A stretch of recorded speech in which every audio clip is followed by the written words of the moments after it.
कभी सोचा है जिस जमीन पर हम चलते हैं उसके नीचे इन चट्टानों में अरबों साल पुरानी एक पूरी महागाथा छिपी हो सकती है। आज हम झारखंड की ठीक वही कहानी पढ़ने वाले हैं जो पता है कितनी पुरानी है, 3 अरब साल से भी ज्यादा।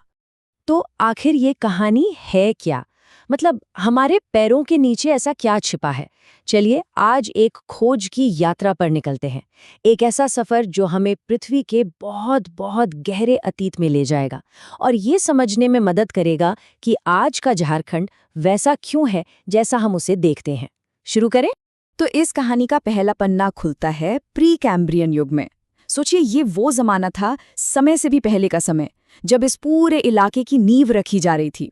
मतलब इसकी जो सबसे पुरानी चट्टानें हैं वो बन रही थी। और ये कोई छोटा मोटा टाइम पीरियड नहीं था, हम बात कर रहे हैं अरबों साल की। जरा कल्पना कीजिए, एक ऐसी पृथ्वी जो उथल पुथल से भरी है, सब कुछ बन रहा है, बिगड़ रहा है, और उसी उथल पुथल के बीच इस जमीन के, कह सकते हैं कि बुनियादी पत्थर, इसकी नींव तैयार हो रही थी। और हाँ, एक दिलचस्प बात, इन चट्टानों में कोई फॉसिल्स मतलब जीवाश्म नहीं मिलते हैं। क्यों? क्योंकि तब तक जीवन उस तरह से विकसित ही नहीं हुआ था। वैज्ञानिकों ने इन शुरुआती चट्टानों को एक नाम दिया है, फंडामेंटल कॉम्प्लेक्स ग्रुप। अब इसमें क्या क्या आता है? इसमें आती हैं छोटा नागपुर नाइस और विशाल सिंह भूम ग्रेनाइट जैसी चट्टानें, जो पृथ्वी की कुछ सबसे पुरानी चट्टानों में से हैं। और ये कोई छोटी मोटी चट्टानें नहीं है, ये तो सैकड़ों वर्ग किलोमीटर में फैली हुई हैं। तो कह सकते हैं कि ये वो शुरुआती इंग्रेडिएंट्स थे जिनसे झारखंड की नींव पड़ी। जैसे छोटा नागपुर नाइस जो एक परतदार चट्टान है, फिर आता है विशाल सिंहभूम ग्रेनाइट जो बहुत ही मजबूत दानेदार चट्टान होती है, साथ में डालमा और धंजोरी का लावा और कुल्हान क्लस्टर। इन सब ने मिलकर वो बेस तैयार किया, वो स्टेज सेट किया जिस पर इस धरती की आगे की पूरी कहानी लिखी जाने वाली थी। अच्छा, तो अब कहानी में आगे बढ़ते हैं। पैलियोज़ोइक युग में एक बहुत लंबी खामोशी के बाद अचानक एक बड़ा ही नाटकीय मोड़ आता है। एक ऐसा बदलाव जिसने इस इलाके के सबसे कीमती, सबसे मशहूर खजाने को जन्म दिया। जी हाँ, हम बात कर रहे हैं कोयले की। इस दौर को हम महान दफन का दौर भी कह सकते हैं। तो हुआ ये कि कार्बोनिफेरस पीरियड के आखिर में, लाखों साल की शांति के बाद, जमीन में एक बड़ी हलचल हुई। और इस हलचल से छोटा नागपुर पठार के बीचों बीच एक लंबी टूटी फूटी घाटी सी बन गई। और बस यहीं से कोयला बनने की पूरी कहानी का स्टेज तैयार हो गया। तो सवाल यह है कि कोयला बना कैसे? देखिए, इसे 4 आसान स्टेप्स में समझ सकते हैं। पहला, वो घाटी बनी। दूसरा, दामोदर नदी उसमें बहने लगी और साथ में रेत और मिट्टी की परतें जमा करती गईं। तीसरा, उस जमाने के जो घने विशाल जंगल थे वो इसी मिट्टी रेत के नीचे दब गए। और चौथा, लाखों सालों तक जमीन के अंदर की जबरदस्त गर्मी और दबाव ने उन दबे हुए जंगलों को धीरे धीरे कोयले में बदल दिया, बिल्कुल एक नेचुरल प्रेशर कुकर की तरह। जिन परतों में ये कोयला बना उन्हें दामोदर सीरीज कहते हैं। अब इसके भी अलग अलग हिस्से हैं, पर जो सबसे जरूरी है, सबसे खास, वो है बराकर फॉर्मेशन। क्यों? क्योंकि कोयले की जो सबसे मोटी और सबसे अच्छी क्वालिटी वाली परतें हैं ना, वो यही मिलती हैं। और यही आज झारखंड की इकोनॉमी की रीढ़ की हड्डी है। चलिए अब कहानी में और आगे चलते हैं, मेसोजोइक युग में, यानी डायनासोर का जमाना। ये वो दौर था जब जमीन के नीचे से आग उगल रही थी, मतलब जबरदस्त ज्वालामुखीय हलचल का समय, जिसने बड़े बड़े लावा फ्लोस से इस पूरे लैंडस्केप को एकदम बदल कर रख दिया। यहाँ पर 2 बड़ी ज्वालामुखी घटनाएं हुई। पहली थी राजमहल ट्रैप। ये जुरासिक पीरियड में हुई और इसने पूर्वी हिस्से को लावा की मोटी चादर से ढक दिया।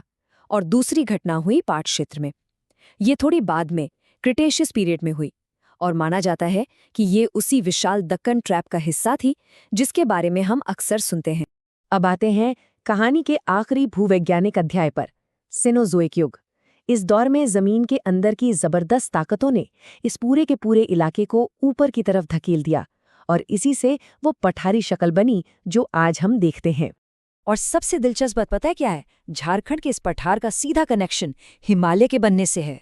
जी हाँ, जब करोड़ों साल पहले हिमालय ऊपर उठ रहा था तो उस जबरदस्त भूगर्भीय हलचल का असर, उसकी लहरें यहाँ तक पहुंची और उन्हीं लहरों ने छोटा नागपुर की जमीन को भी ऊपर की ओर उठा दिया।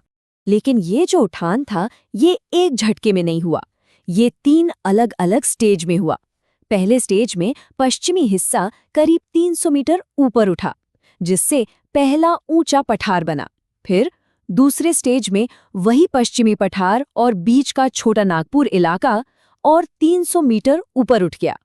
और आखिर में तीसरे और फाइनल स्टेज में पूरा का पूरा छोटा नागपुर क्षेत्र करीब 200 से 300 मीटर और ऊपर उठा।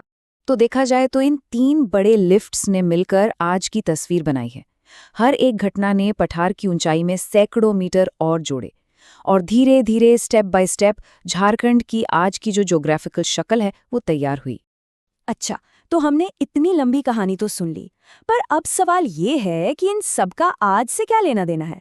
मतलब ये सारी पुरानी भूवैज्ञानिक घटनाएं आज के झारखंड के खनिजों और इसके लैंडस्केप से कैसे जुड़ी हैं?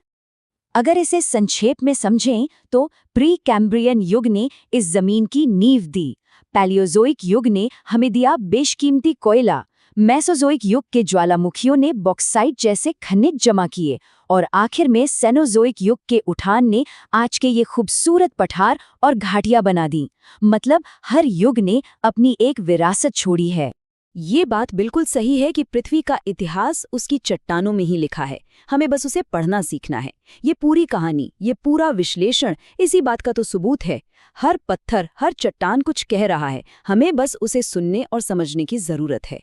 और आखिर में एक सवाल, अगर भूविज्ञान एक ऐसी कहानी है जो कभी खत्म नहीं होती, जो लगातार चल रही है, तो फिर इस जमीन का अगला अध्याय क्या होगा? ये कहानी यहीं खत्म नहीं हुई है। तो सोचने वाली बात है ना कि भविष्य में ये लैंडस्केप कैसा रूप लेगा।